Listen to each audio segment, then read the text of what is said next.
नमस्कार, लगातार सवाल देख रहे हैं और मैं हूं आपके साथ दिव्या सिंह। दिल्ली में बीजेपी की सरकार बनते ही ताबड़तोड़ एक्शन देखने को मिल रहा है। एक के बाद एक सीएम रेखा गुप्ता कई फैसले ले रही हैं, जिससे दिल्ली की जनता तो खुश है, लेकिन आम आदमी पार्टी की परेशानी बढ़ गई है। जिन योजनाओं को केजरीवाल ने लंबे समय से अटका कर रखा था, रोक कर रखा था, अब उसका फायदा दिल्ली वालों को मिलने वाला है। यानी चुनाव से पहले किए गए सभी वादों को पूरा करने की कोशिश की जा रही है। एक तरफ दिल्ली सरकार का एक्शन मूड दिख रहा है, तो दूसरी तरफ अपने नेताओं को छोड़कर केजरीवाल पंजाब में डेरा जमाए हुए हैं। कहा जा रहा है कि पंजाब भाग गए हैं। दिल्ली सरकार की तरफ से लिए जा रहे फैसलों पर तमाम तरह के सवाल सुलग रहे हैं। कैसे खत्म हुआ दिल्ली वालों का इंतजार? क्या सीएम रेखा गुप्ता पूरी करेंगे मुराद? क्यों बढ़ गई आप नेताओं की बेचैनी?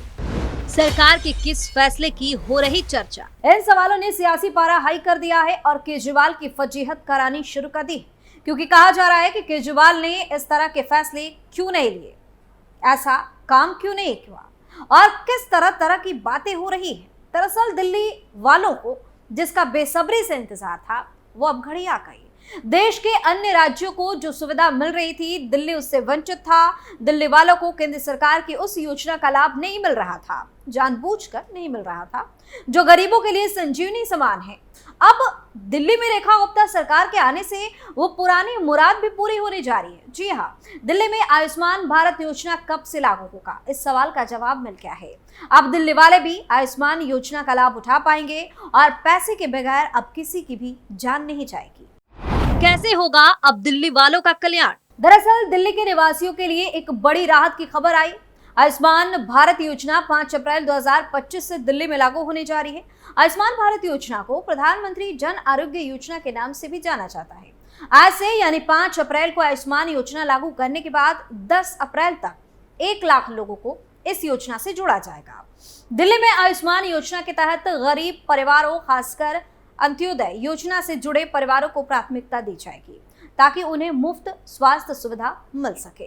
दिल्ली में फरवरी 2025 में भाजपा सरकार बनने के बाद पहली कैबिनेट बैठक में इस योजना को मंजूरी दी गई थी। केंद्र के साथ समझौते के बाद इसे लागू करने के लिए व्यापक अभियान चलाया जाएगा, जिसमें लोगों को योजना से जोड़ने का काम तेजी से किया जाएगा। आयुष्मान भारत के तहत प्रति परिवार प्रति वर्ष 5 लाख रुपए तक का मुफ्त इलाज उपलब्ध होगा। आयुष्मान योजना को लेकर क्या है प्लान?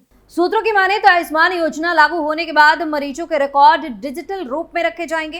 इसका मकसद पारदर्शिता और सुविधा का बढ़ावा है। इसके साथ ही दिल्ली में आयुष्मान आरोग्य मंदिर, क्रिटिकल केयर ब्लॉक, डायग्नोस्टिक सुविधाएं, PMJAY और राष्ट्रीय डिजिटल स्वास्थ्य मिशन जैसी सेवाएं भी शुरू होगी।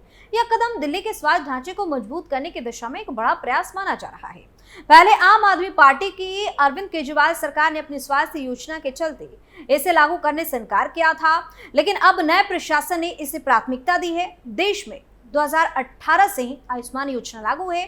करीब 8 साल बाद यह दिल्ली में लागू होने जा रहा है। पहले किसे मिलेगा योजना का लाभ? दिल्ली में आज से आयुष्मान योजना की शुरुआत होने जा रही है। दिल्ली के स्वास्थ्य मंत्री पंकज कुमार सिंह ने कहा है कि दिल्ली सरकार की आयुष्मान भारत योजना में सबसे गरीब लोगों को प्राथमिकता दी जाएगी।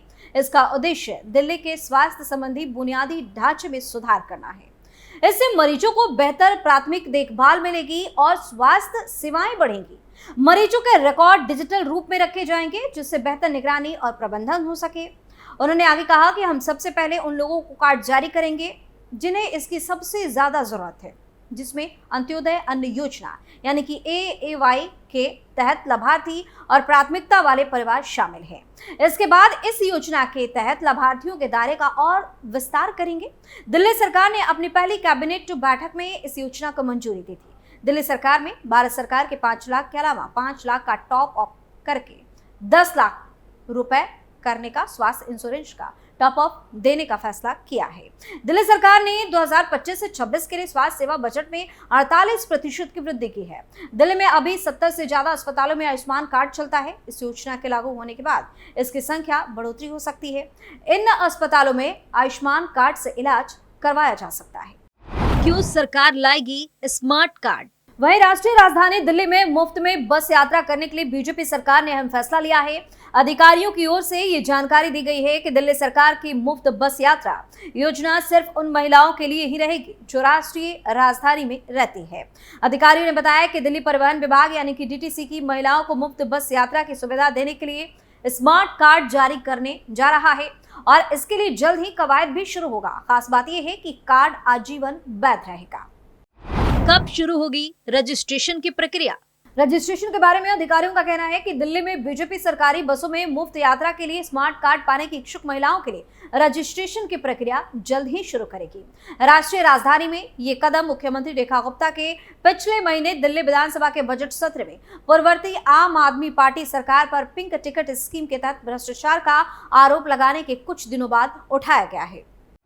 सीएम रेखा गुप्ता ने क्या कहा था? रेखा गुप्ता ने तब आयोग पर आरोप लगाते हुए कहा था कि हम महिलाओं को दिल्ली में मुफ्त में बस यात्रा की सुविधा देने के लिए प्रतिबद्ध हैं, लेकिन इसके लिए भ्रष्टाचार बर्दाश्त नहीं किया जाएगा।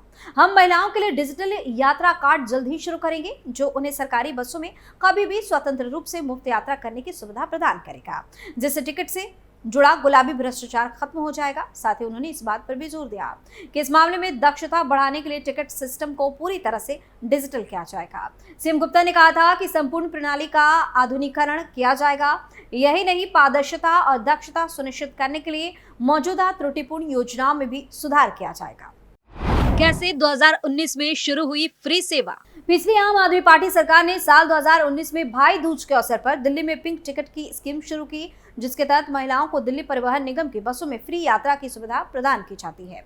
महिलाओं को पिंक टिकट के रूप में यात्रा के लिए सिंगल पास दिया जाता है, जिसमें दिल्ली सरकार हर टिकट पर 10 रुपए की लागत वहन करती है और जारी किए गए कुल टिकट के आधार पर बस कंपनियों को भुगतान करती है।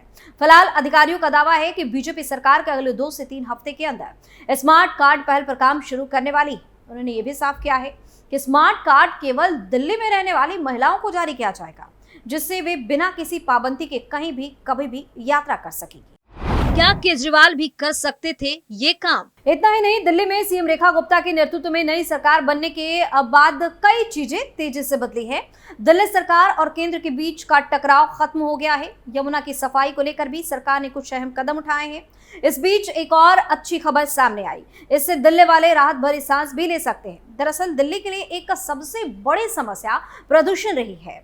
सभी सरकारों ने दिल्ली वासियों को इससे निजात दिलाने की बात कही थी, लेकिन अभी तक इसका कोई ठोस उपाय नहीं निकाला जा सका। इस बीच एक रिपोर्ट बेहद ही सुखद सामने आई। दिल्ली की हवा अब पहले से साफ हो रही है। दिल्ली में 30 मार्च को एयर क्वालिटी इंडेक्स यानी कि AQI 138 तक पहुंच गया, जो पिछले साल 30 मार्च 2024 को 179 था। यानी हवा की गुणवत्ता में काफी सुधार हुआ है। दिल्ली सरकार ने प्रदूषण रोकने के लिए नए तरीके अपनाए हैं, जिससे लोगों को राहत मिल रही है। दिल्ली में हवा का प्रदूषण हमेशा से बड़ी समस्या रहा है, खासकर सर्दियों में, लेकिन अब हालात बेहतर हो रहे हैं। AQI 138 का मतलब है कि हवा मध्यम श्रेणी में है, जो पिछले साल की खराब स्थिति से बहुत अच्छी है। सरकार का कहना है कि मौसम की मदद और उनके नए कदमों की वजह से ये सुधार हुआ है। क्या है प्रदूषण रोकने की नई तकनीक? दिल्ली सरकार ने प्रदूषण कम करने के लिए कई नई तकनीकों का इस्तेमाल शुरू किया है। इसमें ड्रोन से पानी का छिड़काव, बाहर लगने वाले एयर प्यूरीफायर और हवा की गुणवत्ता को हर वक्त जांचने वाली मशीनें शामिल हैं। ड्रोन से पानी छिड़ककर धूल को जमीन पर बिठाया जा रहा है। वहीं भीड़ भाड़ और ट्रैफिक वाली जगहों पर एयर प्यूरीफायर हवा को साफ कर रहे हैं। मामले में पर्यावरण मंत्री मनजिंदर सिंह सिरसा ने कहा कि पहले की सरकारें सिर्फ कागजों पर योजनाएं बनाती थी, लेकिन हमारी सरकार असल में काम कर रही है। पिछले साल AQI 189 था, जो अब 138 हो गया है। यह दिखाता है कि हम सही रास्ते पर हैं। उन्होंने बताया कि गाड़ियों से निकलने वाले धुएं पर सख्ती, पेड़ लगाने का अभियान और पड़ोसी राज्यों में पराली जलाने को रोकने की कोशिश भी जारी है। शहर में अब ज्यादा जगहों पर हवा की जांच करने वाली मशीनें लगाई गई हैं, जो हर पल हवा की जानकारी देती है। इससे सरकार को जल्दी कदम उठाने में मदद मिल रही है। जानकारों का भी कहना है कि ये सुधार अच्छा है, लेकिन अभी और मेहनत चाहिए। AQI 138 ठीक है, लेकिन अच्छी हवा के लिए इसे 50 से नीचे लाना होगा। सरकार का तकनीक इस्तेमाल करना अच्छा है, पर फैक्ट्रियों और आसपास के प्रदूषण पर भी ध्यान देना बेहद ही ज्यादा जरूरी है। तो दिल्ली में में जब से बीजेपी की सरकार बनी है, एक एक कर कई चीजें बदल रही हैं। कई मामलों में तगड़े एक्शन भी दिख रहे हैं, जिसकी वजह से हर तरफ दिल्ली सरकार की चर्चा शुरू हो गई है। वहीं पहले ही केजरीवाल सरकार की जमकर फजीहत हो रही है। लोग तरह तरह की बातें कर रहे हैं और केजरीवाल को खरी खोटी भी सुना रहे हैं। बात चाहे आयुष्मान योजना की हो, फ्री बस सेवा की हो या फिर प्रदूषण कम करने की, इस 3 फैसले ने आप नेताओं में हाहाकार मचा दिया है। ऐसे में देखने वाली बात होगी कि दिल्ली में आगे किस तरह का बदलाव देखने को मिलता है। सुलगता सवाल में फिलहाल लेता ही आप अपनी राय हमें कमेंट करके जरूर बताएं और देखते रहिए कैपिटल टीवी। धन्यवाद।